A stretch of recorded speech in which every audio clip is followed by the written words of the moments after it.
বৃত্তটা একদিন খসে যাবে, আর যেদিন এই বৃত্ত খসে যাবে সেদিন আপনজনেরাও পর্যন্ত বলবে তাড়াতাড়ি করে মরাটাকে শ্মশান ঘাটে দিয়ে আয়, বেশিক্ষণ বাড়িতে রাখলে পচে দুর্গন্ধ হয়ে যাবে। তাই পদকর্তা এখানে কত সুন্দর কলম দিচ্ছে, দেখুন কি বলছে, তুমি যার জন্য মরো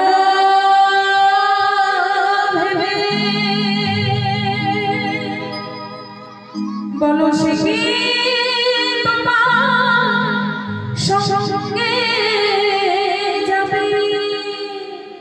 যাদের জন্য এত ভাবি এত করি, কেউ কি শেষের দিনে সাথে যাবে বাবা? কেউ যাবে না। সে প্রেয়সী দেবে ছড়া সংসারে অঙ্গ হবে ভেবে।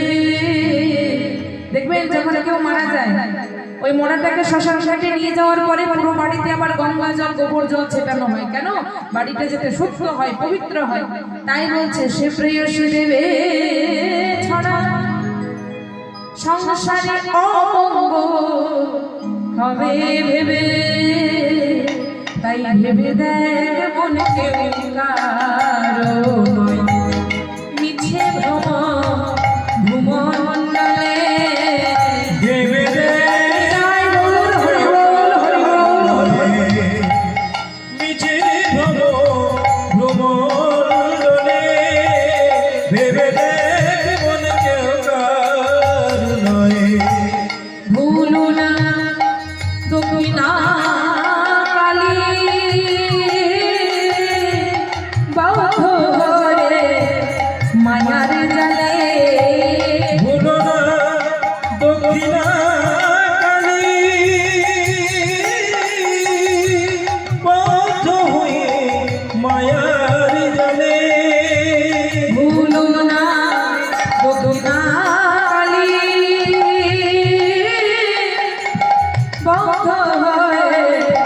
মায়ার জালে